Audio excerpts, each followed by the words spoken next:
Hey everybody, it's Pastor Mike. Thanks again for checking us out, tuning in again this week.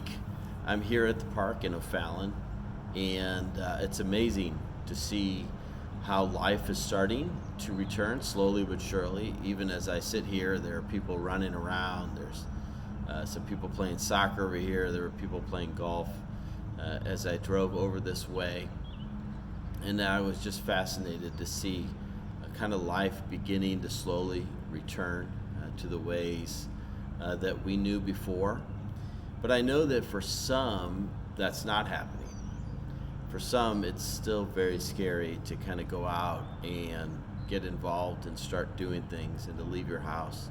And for some of you, that makes perfect sense.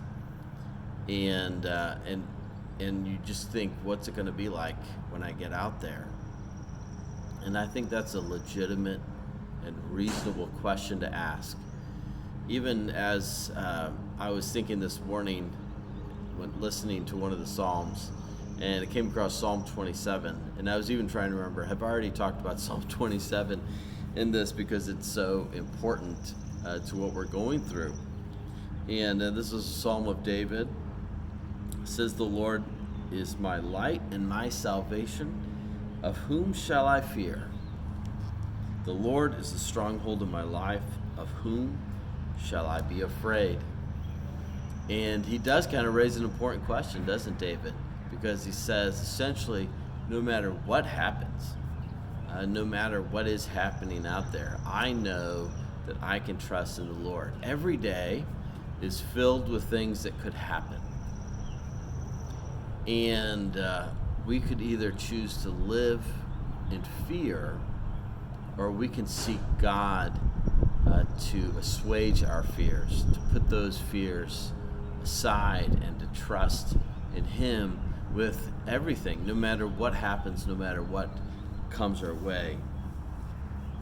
And he says this later in the psalm. He says, "One thing have I asked of the Lord, that will I seek after, that I may dwell in the house of the Lord all the days of my life, to gaze upon the beauty of the Lord and to inquire in His temple."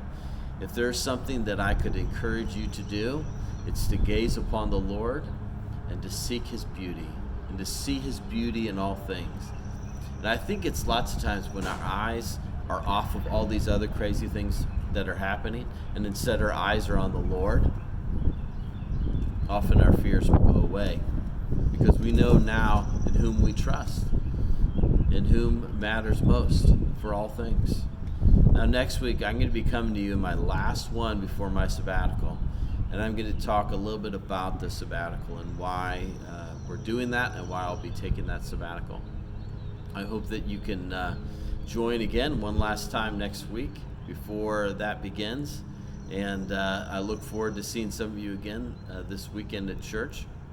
It was fun to see some of you there this past weekend, and just to see one another and talk in person, live, and all that. We miss hugs and we miss all those other fun things, but at least we got to see each other and to talk in person, and it was a wonderful thing. God bless you all. Look forward to seeing you again soon, and take care and be safe. Bye-bye.